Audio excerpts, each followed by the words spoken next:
제1부 8장 1. 세상에는 인간에게서 태어난 괴물도 있다고 생각한다. 그들 가운데는 외모가 기형적이고 무섭게 생겨서 유난히 큰 머리에 비해 체구는 작거나 팔다리가 없거나 팔이 3개나 달려있거나 꼬리가 달려있거나 입이 엉뚱한 곳에 붙어있는 사람도 있다. 이런 일들은 우연히 발생하는 것으로 그 누구의 책임도 아니다.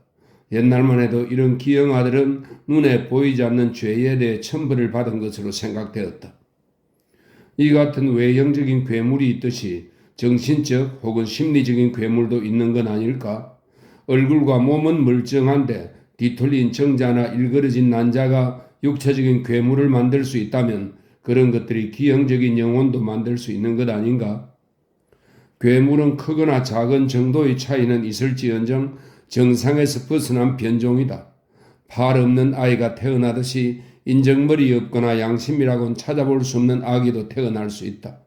사고로 2팔을 잃은 사람은 온갖 노력을 다해 생활에 적용하려고 애쓰지만 원래부터 2팔이 없이 태어난 사람은 자신을 이상한 눈으로 바라보는 사람들 때문에 괴로워한다. 하지만 처음부터 팔이 없었으므로 없는 팔을 아쉬워하지 않는다. 우리는 어린 시절에 날개가 있다면 좋겠다는 상상을 하지만 그건 새가 자기 날개에 대해 갖는 느낌과는 다르다. 괴물에게는 자신이 정상적으로 보이기 때문에 정상적인 것이 오히려 이상하게 보인다. 정신적인 괴물은 정상적인 사람과 비교할 만한 것이 눈에 띄지 않으므로 이런 현상들이 훨씬 더 불분명하다. 하지만 그렇더라도 처음부터 양심이 없이 태어난 사람은 죄를 짓고 번뇌에 시달리는 사람을 우습게 볼 것이며 범죄자는 정직한 사람을 어리석다고 생각할 것이다. 어쨌든 괴물은 변종이라서 정상적인 것을 기형으로 본다는 사실을 잊어서는 안 된다. 나는 캐시 에임스가 악마적인 성격이었거나 양심이 결여된 채로 태어났기 때문에 한평생 자신을 혹독하게 몰아붙이며 살지 않았나 생각한다. 이는 저울이 잘못 측정되거나 기계가 잘못 동작하거나 하는 것과 같다. 그녀는 태어나면서부터 다른 사람과 달랐다. 마치 절름발이가 자신의 결함을 최대한 활용하여 어느 특정한 분야에서 정상인보다 훨씬 더 뛰어난 능력을 발휘하듯이 캐시도 자신이 남과 다른 점을 이용해 자신의 세계에서 고통스럽고도 곤혹스러운 사건을 벌였다. 캐시 같은 여자를 신들린 여자라고 부르던 시대가 있었다. 그런 시대 같으면 그녀에게서 악령을 쫓아내려고 푸닥거리를 했을 것이고 그래도 안 되면 공동사회의 안녕과 질서를 위해 그녀를 마녀로 규정하여 화형에 처했을 것이다. 마녀가 용서받지 못하는 것은 사람들을 괴롭히고 불안에 떨게 하며 심지어는 시기심까지 불러일으키기 때문이다. 자연 속에 덫이 숨어있듯이 캐시는 처음부터 순진한 용모를 지니고 태어났다. 그녀는 아름다운 금발의 양미간이 넓고 갈색 눈동자 위의 눈꺼풀이 약간 처져 있어서 신비스러운 인상을 풍겼다. 코는 가늘고 예뻤으며 널찍하게 튀어나온 광대뼈가 조그만 턱까지 이어져 있어서 얼굴이 하트 모양이었다. 잘생기고 도톰한 입술은 유난히 작아 사람들은 장미의 꽃잎 같다고도 했다. 귀는 아주 작은 데다 귓볼이 없이 착 달라붙어 있어서 머리를 빗어 올려도 잘 드러나지 않았다. 그래서 머리 양옆에 얇은 덮개를 붙여 놓은 것처럼 보였다. 캐시는 어른이 되어서도 늘 어린애 같은 모습이었다. 팔과 손은 가늘고 섬세했으며 특히 손이 작았다. 젖가슴은 별로 크지 않았는데 사춘기 이전에는 젖꼭지가 함몰되어 있었다. 10살이 되어 젖꼭지가 아파오자 그녀의 어머니가 손으로 만져서 밖으로 꺼내주었다. 그녀는 사내 아이처럼 엉덩이가 작고 다리가 곧았으며 발목은 가늘고 길었다. 그리고 발은 작고 둥그스름하며 통통한 데다 평발이어서 마치 조그마한 말 발굽 같았다. 그녀는 귀여운 아이에서 예쁜 여인으로 성장했다. 그녀의 목소리는 약간 쉰 듯하면서도 부드러웠고 너무 감미로워 사랑스럽기 거지없었다. 그러나 목구멍에 강철 줄이라도 달려있는지 원하기만 하면 줄로 갈듯이 사람의 마음을 후벼 팠다. 그녀는 어린아이였을 때에도 시선을 끄는 무엇이 있었다. 그래서 그녀를 한 번 본 사람은 얼굴을 돌렸다가도 그녀가 풍기는 색다른 분위기에 끌려 다시 돌아보았다. 하지만 그녀의 눈에서 무엇인가를 발견하고 다시 바라보면 아무것도 보이지 않았다. 그녀는 동작이 느리고 말수가 적었지만 어디서든 사람들의 눈길을 끌었다. 사람들은 그녀를 보면 불안감을 느꼈는데 그렇더라도 피하지는 않았다. 남자든 여자든 그녀를 가까이 하게 되면 사람의 마음을 그토록 설레게 하는 것이 무엇인지 그 정체를 알아내려고 애썼다. 이런 일들은 늘 있었으므로 그녀는 조금도 이상하게 생각하지 않았다. 캐시는 여러 면에서 다른 아이들과 달랐지만 특히 한 가지가 크게 달랐다. 대부분의 아이들은 특이하게 보이는 것을 아주 질색한다. 다른 아이들과 똑같이 보고 말하고 입고 행동하고 싶어 하는 것이다. 그래서 이상한 옷이 유행하면 디자인이 우스꽝스럽더라도 어떻게 해서든 그런 옷을 입는다. 만일 고기 덩어리로 만든 목걸이가 유행한다고 하더라도 그것을 목에 걸지 못하는 아이는 슬퍼할 것이다. 이처럼 맹목적으로 또래 집단을 따돌리는 행동은 놀이, 습관, 친구와의 교제 등 다양한 영역으로 확대된다. 말하자면 아이들은 스스로의 안전을 도모하기 위해 보호색을 이용하는 셈이다. 그러나 캐시에게는 그런 면이 전혀 없었다. 그녀는 옷차림이나 행동을 남과 똑같이 하는 법이 없었다. 그녀는 늘 자기가 입고 싶은 대로 옷을 입었다. 그러면 이상하게도 다른 아이들이 그녀를 따라하곤 했다. 캐시가 성장해감에 따라 같이 무리를 지어 다니던 아이들은 그녀에게서 어른스럽다거나 무언가 다른 것이 있다는 걸 알아채기 시작했다. 그리고 얼마 후에는 한 아이만이 그녀와 어울리게 되었다. 다른 아이들은 캐시가 정체 모를 위험을 달고 다니기는 하는 것처럼 그녀를 멀리했다. 캐시는 거짓말쟁이였는데 그렇다고 대부분의 아이들이 하는 거짓말을 하지는 않았다. 캐시의 거짓말은 다른 아이들처럼 상상한 일을 보다 그를 싸게 말한다거나 사실처럼 꾸며 사는 식의 얼토당토 않은 거짓말이 아니었다. 그런 거짓말은 외형적인 사실에서 약간 벗어난 수준에 그치는 것이다. 나는 거짓말과 이야기의 차이점을 이렇게 생각한다. 이야기란 말하는 사람과 듣는 사람의 흥미를 자아내기 위해 진실이라는 외형을 활용하는 것이다. 이야기 자체에는 이득이나 손해를 볼 것이 전혀 없다. 그러나 거짓말은 이득을 보거나 회피를 하기 위한 하나의 장치이다. 만약 이러한 정의를 엄격히 따른다면 이야기를 꾸며내는 작가도 거짓말쟁이라고 해야 할 것이다. 작가가 돈벌이를 목적으로 글을 쓴다면 말이다. 캐시의 거짓말은 절대 순진한 것이 아니었다. 그녀의 거짓말에는 처벌을 모면하거나 책임을 회피하거나 이익을 얻으려는 목적이 깔려 있었다. 대체로 거짓말쟁이는 자기가 한 거짓말을 까맣게 잊어버린다. 그러다 느닷없이 명백한 사실과 직면하면 그제야 거짓말임을 알게 된다. 그러나 캐시는 자기가 한 거짓말을 절대 잊지 않았고 나름대로 거짓말을 가장 효과적으로 하는 방법까지 개발해 두고 있었다. 그녀의 거짓말은 언제나 진실에 가까웠으므로 아무도 그것이 거짓이라고 생각하지 못했다. 그녀에게는 두 가지 방법이 있었다. 한 가지는 거짓말을 진실과 뒤섞어서 하는 것이고 다른 한 가지는 진실을 거짓말처럼 하는 것이었다. 그녀의 말이 거짓이라는 비난을 받다가도 진실로 밝혀지면 이후의 수많은 거짓말들은 오랫동안 진실로 여겨질 터였다. 캐시가 외동딸이기 때문에 그녀의 어머니는 가족 중에서 캐시를 비교할 만한 상대가 없었다. 그녀는 딸이 다른 아이들과 똑같다고 생각했다. 그리고 세상의 모든 부모들이 자식 일로 걱정하고 있으므로 친구들도 자신과 똑같은 문제로 고민하고 있으리라고 믿었다. 그러나 캐시의 아버지는 달랐다. 그는 매사추세츠주의 한 마을에서 조그만 피혁 공장을 경영했는데 열심히 일하기만 하면 편안하고 넉넉하게 살 수 있었다. 캐시의 아버지인 에임스는 집에서 멀리 떨어진 곳에서 일하면서 다른 아이들을 눈여겨볼 수 있었다. 그래서 그는 캐시가 여느 아이들과 다르다는 걸 알고 있었다. 그것은 지식에 의한 것이라기보다는 느낌에 가까운 자각이었다. 그는 딸을 불안하게 생각했지만 그 이유를 정확히 알 수는 없었다. 인간이라면 누구나 욕망, 충동, 격정, 편협한 이기심, 욕정 등을 가슴속 깊이 간직하고 있다. 그리고 대개는 그런 것들을 억제하거나 은밀한 방법으로 충족시킨다. 캐시는 다른 사람들의 가슴 속에 숨은 이런 충동들을 꿰뚫어보고 있었을 뿐만 아니라 그것들을 이용해 이익을 챙기는 방법까지도 잘 알고 있었다. 캐시는 분명히 인간의 다른 성향은 믿지 않았다. 그녀는 어떤 면에 대해서는 이상할 정도로 민감하면서도 또 다른 면에서는 거의 백지 상태일 정도로 무지했다. 캐시는 아주 어릴 때부터 성욕은 인간이 가진 가장 곤혹스러운 충동이며 반드시 그리움과 괴로움, 질투와 금기를 수반한다는 것을 알아차렸다. 그 무렵만 해도 성에 관한 문제는 사람들의 입에 오르내리는 것이 금기시 되었으므로 지금보다 훨씬 더 접근하기 어려웠다.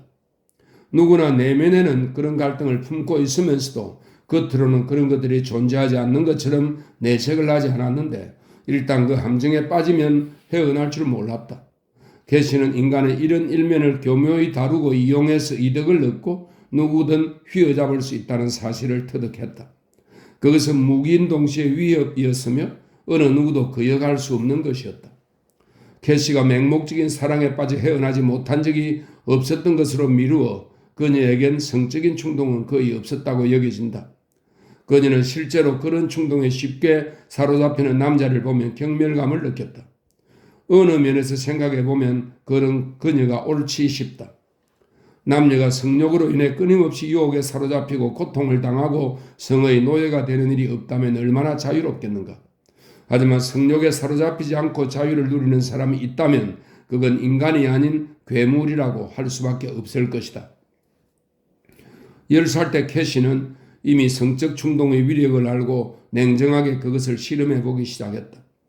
그녀는 그런 일이 쉽지 않다는 걸 예상하고 냉철하게 모든 것을 계획하고 준비했다. 아이들의 성적 유희는 예사롭게 이루어진다.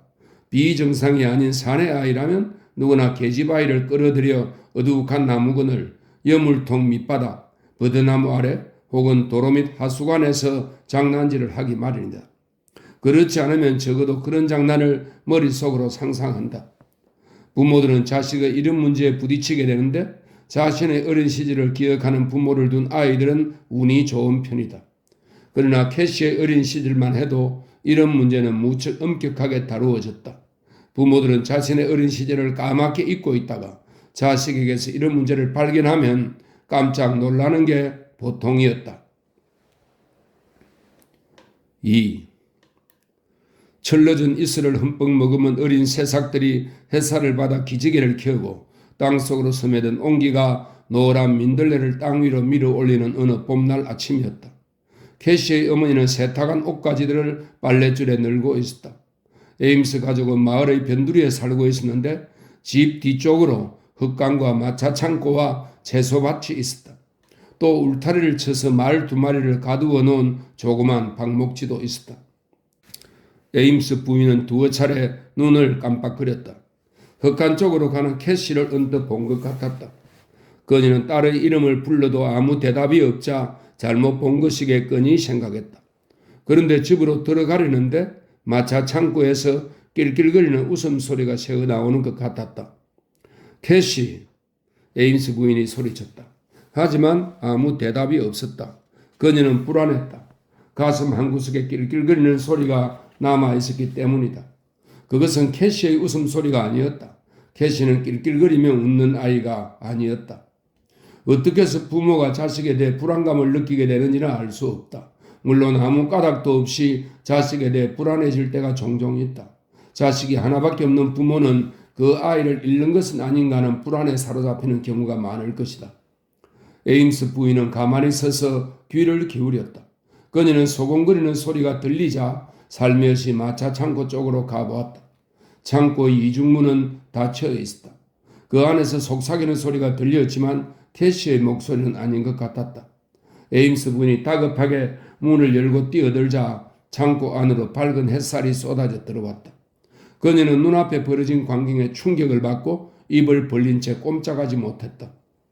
캐시는 치마가 걷어올려진 채 허리까지 알몸을 드러내고 바닥에 누워있었고 14살쯤 되어 보이는 사내 아이 둘이 그 옆에 무릎을 꿇고 앉아 있었다. 그들은 갑작스럽게 쏟아져 들어온 햇살에 깜짝 놀랐는지 꼼짝도 하지 않았다. 캐시의 눈은 겁에 질려 있었다. 에임스 부인은 그 사내 아이들과 그들의 부모를 알고 있었다. 갑자기 둘 중에 하나가 벌떡 일어나더니 에임스 부인 곁을 지나 집 모퉁이를 돌아서 달아나 버렸다.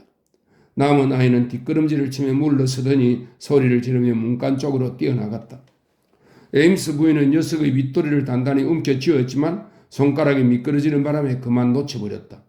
바깥에서 허겁지겁 달아나는 발소리가 들려왔다. 에임스 부인은 말을 하려고 했지만 겨우 쉰 목소리만 새어 나왔을 뿐이었다. 일어나 어서. 그러나 캐시는 멍하니 쳐다보기만 할 뿐 꼼짝도 하지 않았다. 그제야 에임스 부인은 캐시의 발목이 굵은 밧줄에 묶여 있다는 것을 알았다. 그녀는 비명을 지르며 부랴부랴 밧줄의 매듭을 풀었다. 그러고는 캐시를 안고 집으로 들어가 침대에 눕혔다. 캐시를 진찰한 의사는 문제가 될 만한 흔적이 없다고 말했다. 때마침 창고에 들어가 본 것이 천만다행입니다. 의사는 에임스 부인에게 같은 말을 여러 번 되풀이했다. 캐시는 한동안 말을 하지 않았다. 의사는 충격을 받아서 그렇다고 했다. 캐시는 충격에서 헤어난 후에도 말을 하려고 하지 않았다. 무언가 묻기만 해도 눈의 흰자위가 두드러지게 드러나고 몸이 뻣뻣하게 굳고 숨이 멎을 듯 하면서 뺨이 벌겋게 달아올랐다. 사내 아이들의 부모와 단판을 짓는 자리에 윌리엄스 의사도 참석했다. 캐시 아버지는 시종 침묵으로 일관했다. 그는 캐시의 팔목에 묶여있던 밧줄을 갖고 왔는데 그의 눈은 당혹감으로 물들어 있었다. 그로서는 이해하기 힘든 부분이 있었지만 입 밖에 꺼내지는 않았다. 에임스 부인은 흥분 상태에서 벗어나지 못하고 있었다. 그녀는 현장을 목격한 장본인이기 때문에 최종적인 심판자였다. 그녀의 히스테리에 가까운 반응에는 악의까지 서려 있었다. 그녀가 처벌을 강력히 요구하는 데는 일종의 복수에 가까운 희열이 담겨 있었다. 그녀는 마을을 보호해야 한다고 강력하게 주장했다. 천만다행으로 때맞추어 현장을 목격했지만 다음에는 그런 운이 따르지 않을 수도 있었다.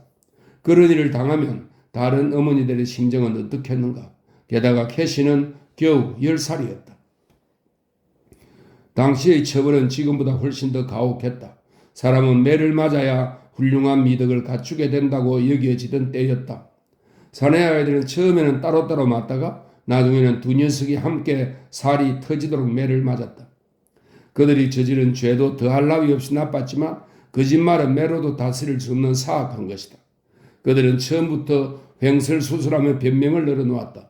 캐시가 이 일을 시작했고 자기들은 캐시에게 5센트씩 돈을 주었다고 했다.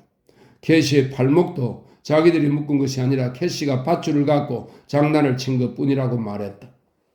에임스 부인은 온 동네가 떠나가도록 소리를 질렀다.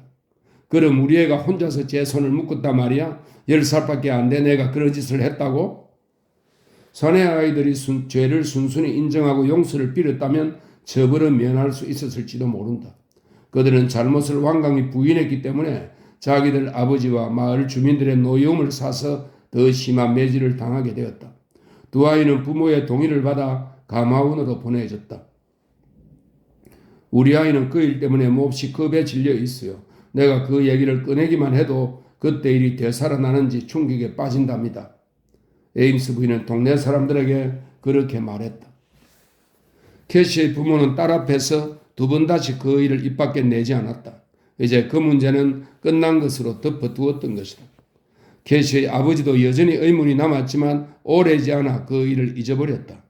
두 소년이 아무 잘못도 없이 가마원에 갇혀 있다는 것을 알게 되었다면 그는 마음이 몹시 불편했을 것이다. 캐시가 충격에서 완전히 회복되자 멀리서 그녀를 지켜보던 아이들이 그녀에게 가까이 다가왔다가 그녀에게 매료되었다. 12살 또래의 소녀들과는 달리 그녀에게는 친한 친구가 한 명도 없었다. 소년들도 친구들이 당한 화를 입지 않으려고 학교가 끝나고 집에 돌아갈 때는 그녀와 어울리는 걸 피했다. 그렇지만 캐시는 아이들에게 굉장한 영향력을 행사했다. 특히 혼자 있는 그녀와 마주치는 소년들은 그 기억할 수 없는 매력에 이끌리고 말았다. 캐시는 예쁘장하고 귀여웠으며 목소리까지 사근사근했다. 그녀는 혼자서 오랫동안 산책을 했는데 그때마다 숲길 같은 데서 우연히 한 소년과 마주치곤 했다. 그러면 두 사람은 무슨 말인가를 재빨리 주고받았다. 캐시가 무슨 말을 했는지는 아무도 몰랐다. 그저 알 수 없는 속삭임만 오갔을 뿐이다. 비밀이 말하면 그 비밀을 언제 가지고 덮어둘 수 없는 그런 나이에 이런 일은 예사롭지 않았다. 캐시는 웃음을 살짝 흘리는 버릇이 있었다. 그런데다 곁눈질을 해서 비밀을 간직한 외로운 소년에게 그 비밀을 함께 나누어 갖자는 암시를 주곤 했다.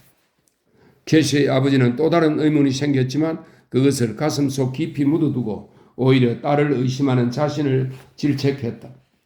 캐시는 운 좋게도 순금 부적, 돈, 작은 명주 지갑, 붉은 루비가 박힌 은 십자가와 같은 값진 물건들을 많이 주워 모았다.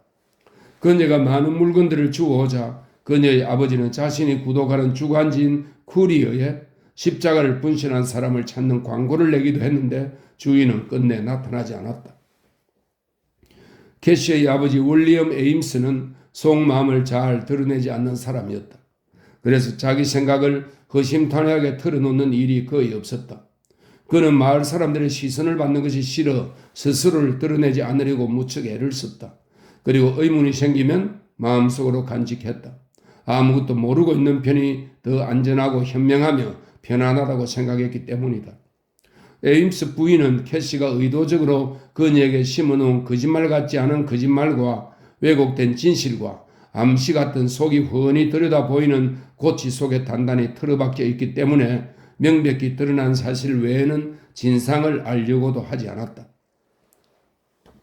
3. 캐시는 세월이 흐를수록 더욱 아름다워졌다.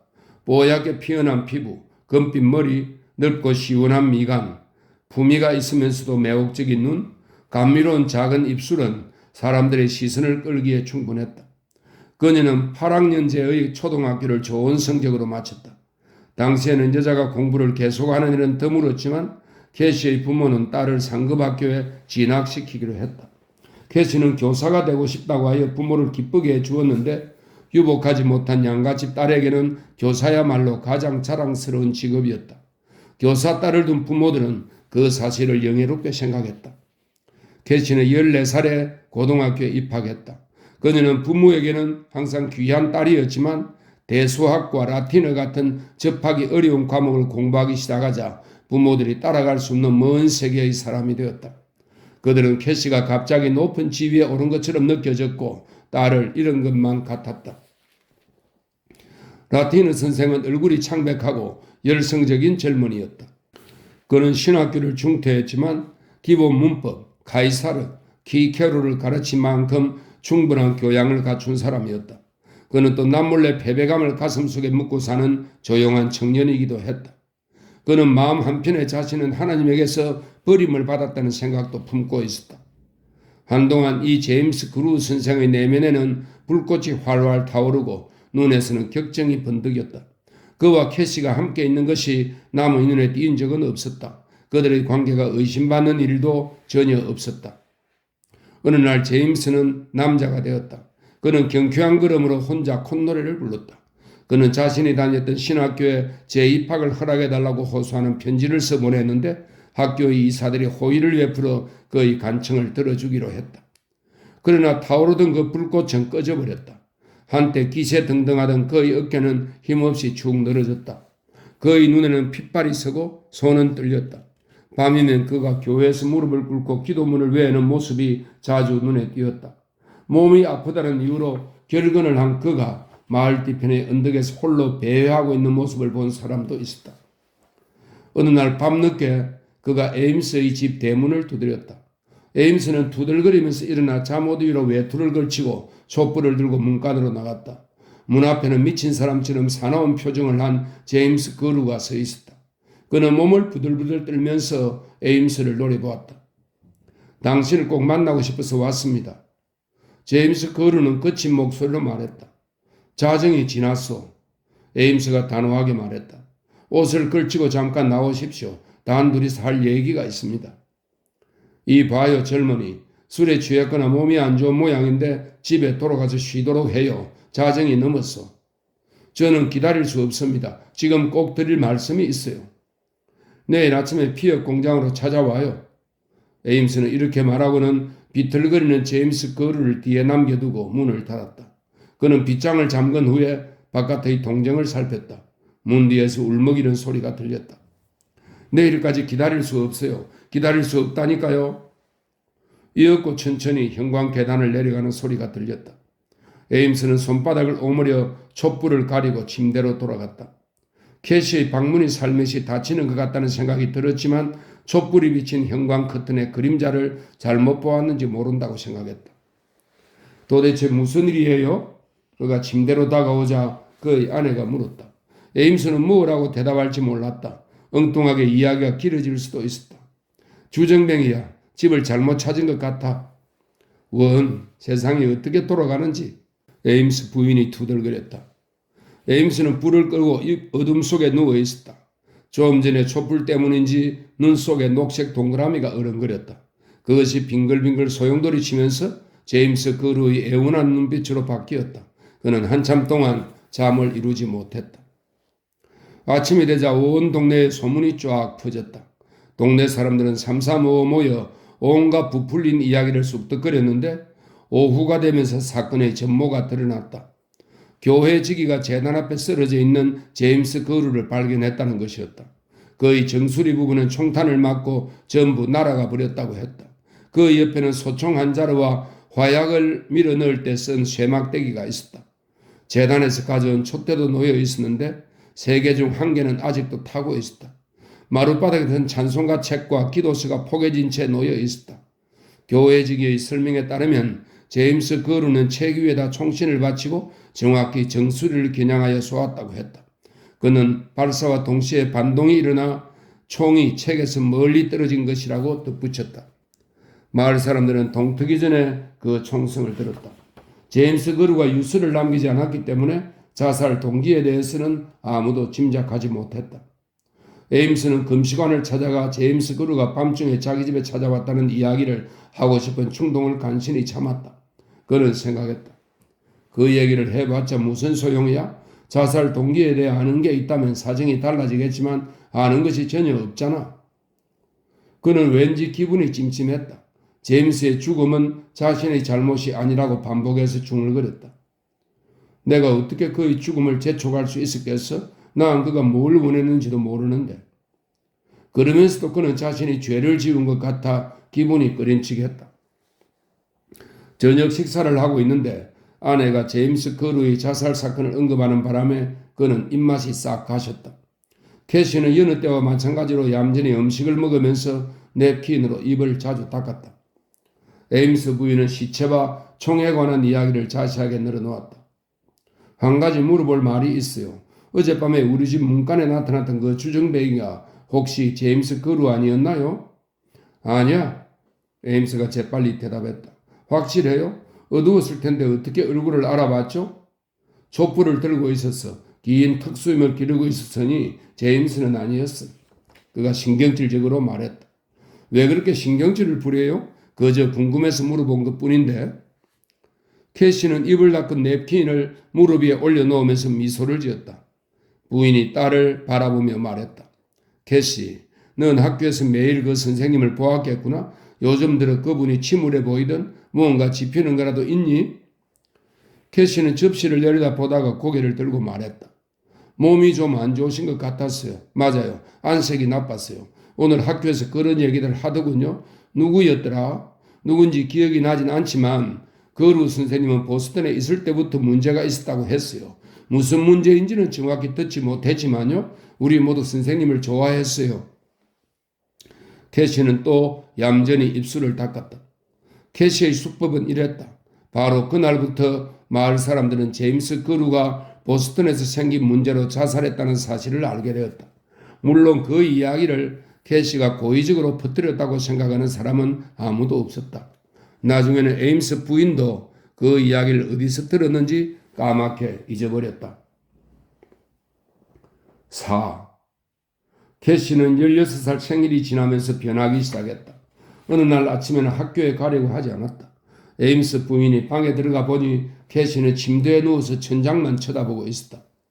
어서 일어나, 늦겠다. 9시가 다 됐어. 학교에 가지 않을래요? 캐시가 힘없이 말했다. 어디 아프니? 아니요. 그럼 어서 일어나 서둘러. 학교에 안 간다니까요? 너 몸이 아픈가 보구나. 여태껏 한 번도 결석한 적이 없었잖아. 가지 않겠어요. 캐시는 침착하게 말했다. 다시는 학교에 가지 않겠어요. 에임스 부인은 놀라서 입을 딱 벌렸다. 그게 무슨 말이니? 학교엔 절대로 가지 않겠어요. 그러면서 캐시는 줄곧 천장만 쳐다보았다. 아버지가 그 말을 들으면 뭐라고 하실지 생각해봐. 우리가 뼈 빠지게 일해서 학비를 댄 걸 모르니 2년만 지나면 졸업장을 받잖아. 에임스 부인은 딸 곁으로 다가가서 상냥하게 물었다. 너 결혼하려는 건 아니겠지? 아니에요. 지금 감추고 있는 것은 무슨 책이니? 여기 있어요. 감추긴 뭘 감추었다고 그러세요? 이상한 나라의 앨리스구나. 아직도 이런 책을 읽고 있다니 뜻밖이구나. 난 엄마 눈에 띄지 않을 만큼 아주 작아질 수도 있어요. 캐시가 말했다. 지금 무슨 말을 하는 거니? 아무도 날 못 찾아낼 거예요? 에임스 부인이 버럭 화를 내며 말했다. 쓸데없는 소리 좀 그만해. 너가 무슨 생각을 하고 있는 건지 모르겠다. 이 공상가 아가씨야. 또 무슨 일을 꾸미려는 거니? 아직은 나도 모르겠어요. 떠나버릴까 생각 중이에요. 거짓말을 잘도 짓거리는구나. 아버지가 돌아오시면 꾸중을 들을 거야.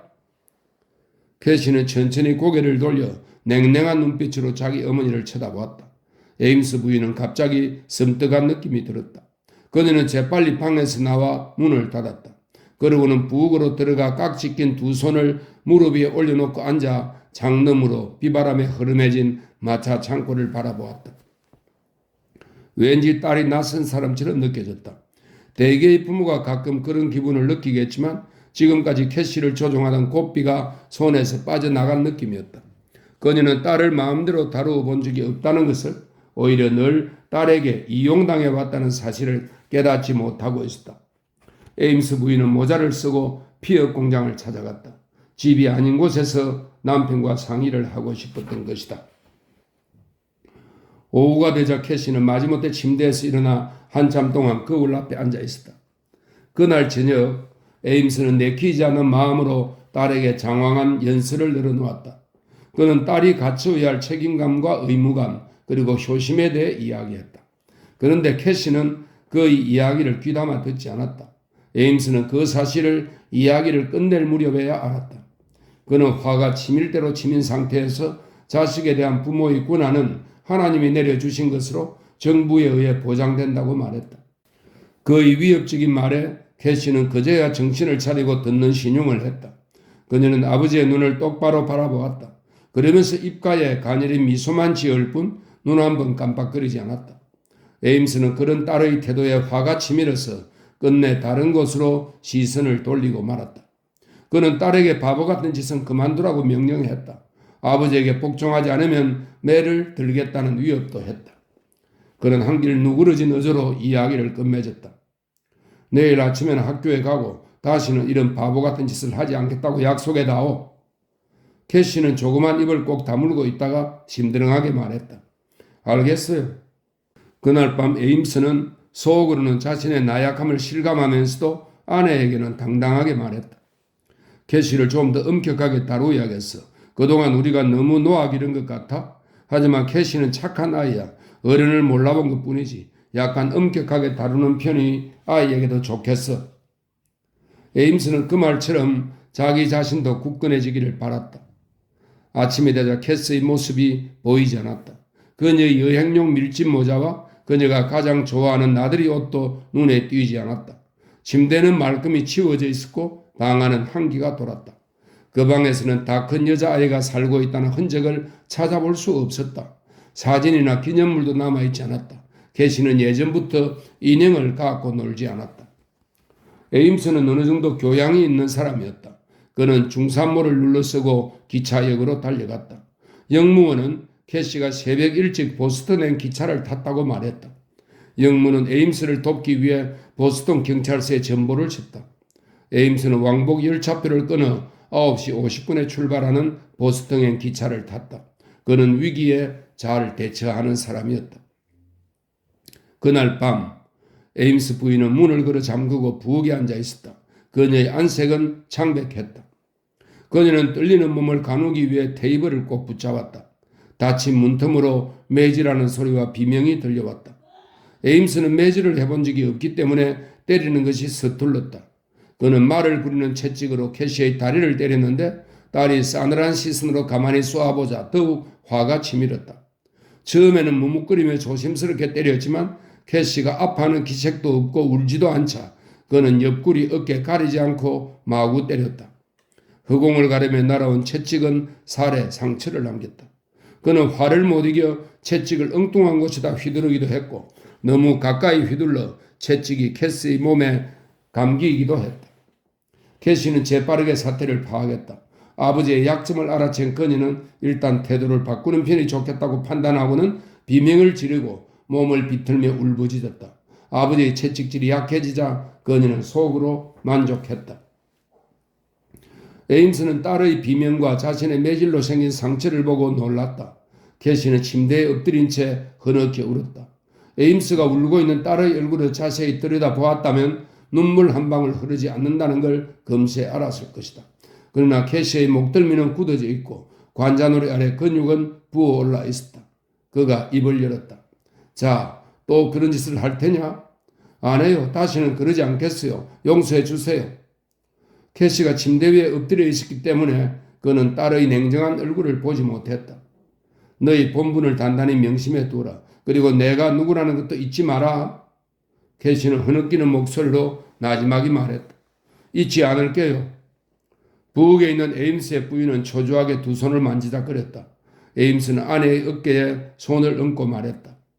나도 이렇게까지는 하고 싶지 않았어. 그 애를 위해서도 좋은 일이야. 내가 보기엔 애가 완전히 변한 것 같아. 그동안 애를 너무 제멋대로 내버려둔 모양이야. 매를 아꼈던 건 우리 잘못이었어. 매질을 해야 한다며 때리도록 부추긴 사람은 아내였지만 에임스는 아내가 매질한 자신을 미워한다는 걸 알고 있었다. 그는 갑자기 절망감에 빠졌다. 에임스가 말한 대로 캐시에게 매질이 필요한 것은 의심할 여지 없는 사실 같았다. 매를 맞고 난 후부터 캐시는 달라진 것처럼 보였다. 그녀는 언제나 고분고분했지만 생각도 깊어진 것 같았다. 그 후로 캐시는 몇 주 동안 필요 이상으로 부엌 일을 도왔다. 그리고 어머니를 위해 담요를 뜨기 시작했는데 그것은 몇 달이나 걸리는 힘든 일이었다. 에임스 부인은 이웃 사람들에게 자랑 삼아 말했다. 우리 애는 색에 대한 감각이 뛰어난 것 같아요. 특히 갈색과 노란색에 대한 감각은 대단해요. 벌써 바둑판 무늬를 3쪽이나 끝냈답니다. 캐시는 아버지를 대할 때마다 미소를 잃지 않았다. 아버지가 집에 돌아오면 모자를 받아 걸고 글을 읽기에 편하도록 등불 밑에다 의자를 갖다 놓기도 했다. 캐시의 학교 생활도 달라졌다. 언제나 모범생이긴 했지만 이젠 장래에 대한 설계도 꼼꼼히 하기 시작했다. 그녀는 아직 1년이나 남은 교사 자격증 취득 시험에 관해 교장과 상담을 하기도 했다. 교장은 캐시의 성적을 훑어보고 그 정도면 합격할 수 있을 것이라고 판단했다. 그는 피혁 공장을 찾아가 에임스와 상의를 했다. 우리 애는 그런 내색을 전혀 하지 않던데요? 에임스가 자랑스럽게 말했다. 그런 말씀드리지 말 걸 그랬군요. 깜짝같이 숨기고 있다가 깜짝 놀라게 하려고 그랬나 봅니다. 에임스 부부는 모든 문제가 술술 풀려나간다고 생각하고 흐뭇해했다. 사람이 이렇게 변할 수 있는지 몰랐어? 에임스가 말했다. 하지만 캐시는 늘 착한 애였잖아요. 그의 아내는 맞장구를 쳤다. 그리고 캐시가 날로 예뻐지는 건 알고 있어요.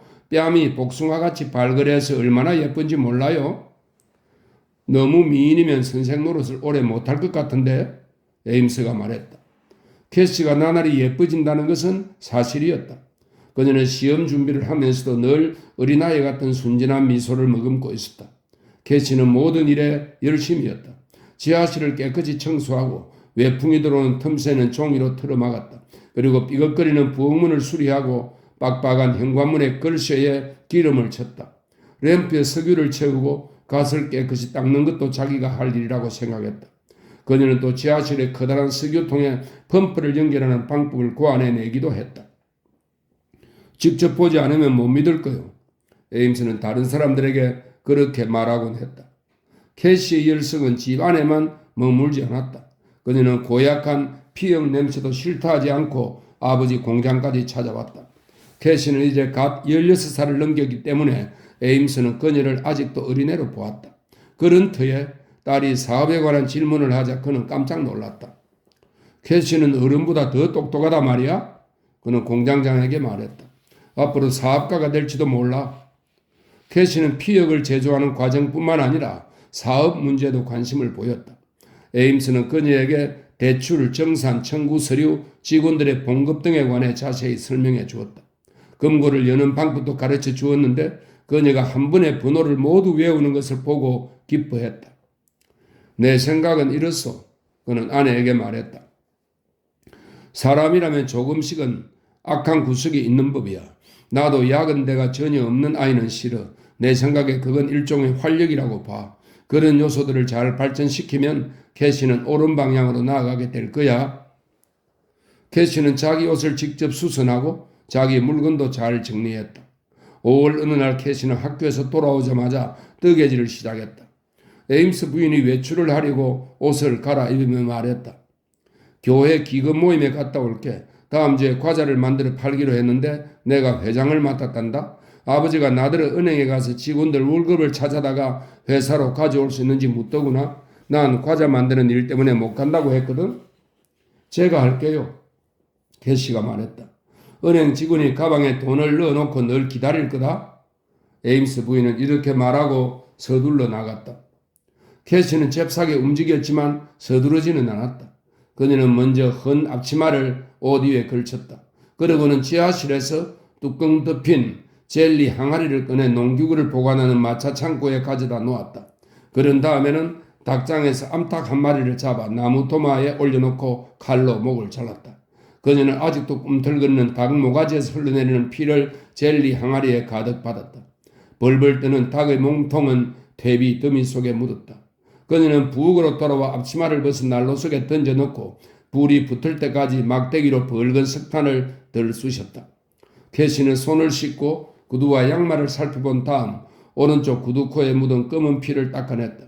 그리고는 거울 앞에 서서 얼굴을 비춰보았다. 두 뺨은 발그스름하게 상기되었고 눈은 반짝거렸으며 입가에는 순진한 미소가 감돌았다. 그녀는 밖으로 나가는 길에 젤리 항아리를 부엌 맨 아래쪽 계단에 숨겨두었다. 어머니가 나간 지 10분도 안 되어 이 일들을 모두 해치운 것이었다. 캐시는 경쾌한 걸음걸이로 마치 춤을 추듯이 집 주위를 한 바퀴 돌아 거리로 나갔다. 나무에는 새싹이 움트고 민들레 몇 포기가 철이른 노란 꽃을 피우고 있었다. 캐시는 은행이 있는 중심가 쪽으로 경쾌하게 걸어갔다. 그 모습이 너무도 발랄하고 예뻐서 지나가는 사람들이 걸음을 멈추고 그녀의 뒷모습을 돌아보았다. 6. 불이 난 것은 새벽 3시쯤이었다. 불은 요란한 소리를 내며 활활 타오르더니 사람들이 알기도 전에 집을 송두리째 삼켜버렸다. 소방관들이 도착했을 때는 할 일이 없었다. 그냥 이웃으로 불이 번지지 않도록 옆집 지붕에 물을 뿌리는 게 고작이었다. 에임스의 집은 눈 깜짝할 사이에 사라져버렸다. 소방관들과 구경꾼들은 혹시나 군중 속에 에임스 부부와 딸 캐시가 끼어있는지 확인하려고 찬찬히 둘러보았다. 그러나 그들 틈에는 에임스의 가족이 없었다. 사람들은 불에 타서 시커멓게 재만 남은 것을 응시하면서 마치 자신들의 가족이 다 죽은 듯 가슴이 벌렁거리고 목이 메이는 걸 느꼈다. 소방관들은 늦었지만 시신이라도 찾으려고 불길 위에다 물을 뿌렸다. 그 뒤로 에임스의 가족이 모두 불에 타 죽었다는 끔찍한 소문이 온 마을에 퍼졌다. 날이 밝자 마을 사람들이 전부 몰려나와 연기가 피어오르는 검은 숯등이 주위를 빽빽이 둘러쌌다. 앞줄에 선 사람들은 뜨거운 열기 때문에 얼굴을 가려야 했다. 소방관들은 숯등이를 식히기 위해 계속 물을 뿌렸다. 정오가 되자 금시관이 물에 젖은 판자더미를 덜추고 쇠막대기로 숯더미를 쑤시고 다녔다. 그리고 에임스 부부로 추측되는 타다 남은 시체 2구를 찾아냈다. 이웃 사람들이 캐시의 방에 있던 자리를 의림해서 알려주었다. 금시관과 조수들이 불에 탄 폐허 사이를 깔꼬리로 샅샅이 뒤졌지만 뼈 조각이나 이빨 하나 찾아내지 못했다. 잠시 후에는 소방대장이 현관문 손잡이와 부엌문의 빗장을 찾아냈다. 그는 검게 거슬린 쇠 조각을 의심스러운 눈으로 들여다보았는데 무엇 때문에 의욕을 품었는지는 알 수 없었다. 그는 금시관의 깔꼬리를 빌려서 이곳저곳을 정신없이 파헤쳤다. 그리고 현관문에 있던 자리에서 반쯤 녹아 뒤틀린 자물쇠를 발견했다. 그제야 주위에 몰려있던 사람들이 물었다. 조지, 뭘 찾고 있는 거요? 지금 찾아낸 건 뭡니까? 이윽고 금시관이 그에게 다가왔다. 무슨 생각을 하고 있는 거요, 조지? 자물쇠에 열쇠가 없군요. 소방대장이 이상하다는 듯이 말했다. 그거야 빠져버렸는지도 모르지. 어떻게 해요?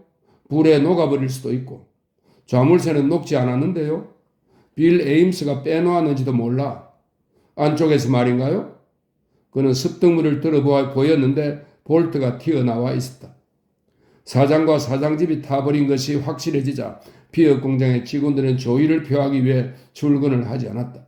그들은 타버린 집 주위를 서성거리며 무슨 일이라도 도우려고 했지만 오히려 방해가 될 뿐이었다. 공장장 조엘 로빈슨은 그날 오후가 되었어야 피어 공장에 가보았다. 금고가 열려있고 바닥에는 서리가 흩어져 있었으며 창문이 깨진 걸 보니 도둑이 든 것 같았다. 사건의 전모가 조금씩 드러나고 있었다.